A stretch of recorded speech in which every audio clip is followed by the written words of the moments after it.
Sejam bem-vindos ao canal Direita em Pauta. Hoje a gente vai mergulhar numa tensão política recente, bem quente mesmo, que envolve liberdade de expressão, redes sociais, um tema complexo, né?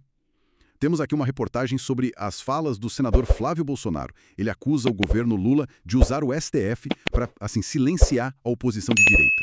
E também vamos analisar a resposta do presidente Lula sobre regulamentar as redes sociais. E tem um caso específico que, nossa, toca muito nesse debate: a condenação do humorista Léo Lins. A nossa missão aqui é tentar entender, sabe, as diferentes perspectivas, os argumentos sobre liberdade de expressão, regulação e essas acusações políticas todas. Fique até o final deste programa e entenda o verdadeiro cenário político. Ok, vamos desempacotar isso. Começando então pelo que o senador Flávio Bolsonaro está dizendo. A principal alegação dele é que o governo atual estaria, tentando devolver o monopólio da informação para a grande mídia. E para isso usaria o STF, o Supremo, para basicamente calar a direita. Essa é a expressão. E um ponto que ele bate muito é essa história de que o presidente Lula teria procurado uma autoridade da China, uma pessoa que seria especialista em censura para supostamente aplicar umas táticas parecidas aqui no Brasil. Mesmo a gente já tendo leis para isso. Exato. O senador argumenta que, poxa, já existe o Marco Civil da Internet, tem o Código Penal. Então, para que isso? A sugestão dele é que o objetivo real seria talvez esconder problemas do governo, corrupção, essas coisas. Entendi. E ele até puxa o caso do Léo Lins para essa discussão, né? Sim, ele meio que insinua que essas restrições contra o humorista teriam alguma ligação com o governo federal, como se fizesse parte de um plano maior para silenciar críticos. Tá, agora, é fascinante colocar isso lado a lado com o que o presidente Lula diz. Com certeza. O Lula ele tem falado publicamente em acelerar a regulamentação das redes, mas ele faz questão, de dizer que não é censura. Ele bate na tecla que qualquer coisa nesse sentido tem que ser feita de forma democrática, ouvindo a sociedade e tal. E sobre a liberdade de expressão, como ele vê isso sendo usado? Então, ele questiona usar a liberdade de expressão como desculpa para, segundo ele, atos antidemocráticos, ele cita o 8 de janeiro, por exemplo, ou para espalhar o que ele chama de mentiras ofensivas. Sobre a conversa lá com a autoridade chinesa, a versão do Lula é que a conversa foi justamente sobre modelos de regulamentação de plataforma, não de censura de conteúdo.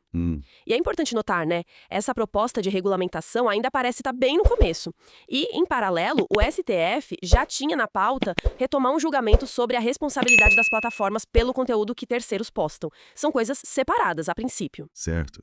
E aí entra o caso do Léo Lins, que você mencionou, que joga uma luz bem prática nesses limites da expressão online, né? Exatamente. O caso Lins é um exemplo, muito concreto dessa complexidade toda. Ele foi condenado, Justiça Federal de São Paulo, mais de 8 anos de prisão, regime fechado. Caramba. A acusação foi de discriminação e discurso de ódio, por causa do conteúdo do show de comédia dele, O Perturbador. E esse show já não tinha saído do ar antes? E o que exatamente foi considerado ofensivo? Sim, o show foi pro ar, online em 2022, mas já tinha sido removido por ordem da Justiça em 2023.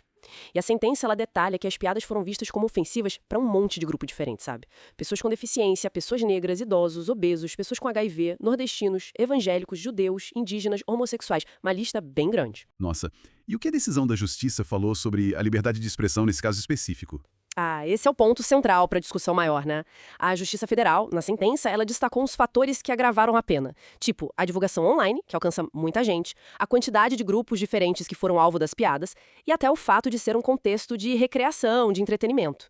Mas o fundamental mesmo é que a decisão reforça aquele princípio. Liberdade de expressão não é absoluta, não é ilimitada.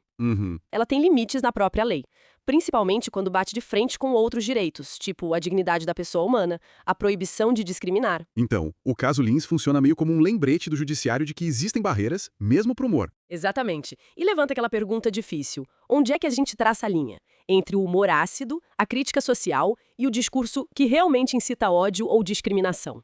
E essa é uma questão chave quando se discute regular a internet, onde tudo se espalha tão rápido, Bom, juntando tudo isso então, o que a gente tem? De um lado, essa acusação bem forte do senador Bolsonaro, da oposição, de que está rolando uma tentativa de censura política, usando o judiciário para controlar a narrativa. E ele diz que as leis atuais bastam. E do outro lado, a posição do governo, na voz do Lula, defendendo que precisa sim criar regras mais claras para as plataformas, não para censurar opinião, mas para combater desinformação, discurso de ódio, argumentando que a liberdade de expressão tem limites. E essa visão, de certa forma, encontra um eco na decisão do caso Lins, que aplicou esses limites na prática. Fica claro que é um embate bem complexo, com consequências diretas para a política, para como a gente se comunica hoje em dia na era digital. Sem dúvida nenhuma. E isso deixa a gente com uma reflexão, eu acho, importante para levar daqui. Como é que a gente equilibra isso, proteger a liberdade de expressão, que é, poxa, essencial para a democracia, para a crítica, e ao mesmo tempo, como coibir discursos que podem causar danos reais, incitar a violência, a discriminação, ainda mais online, que é tão volátil, onde termina a piada, a opinião e onde começa o crime, o ilícito. Essa é a pergunta que fica aí no centro do debate. Curta, se inscreva no canal Direito em Pauta. Obrigado pela sua audiência.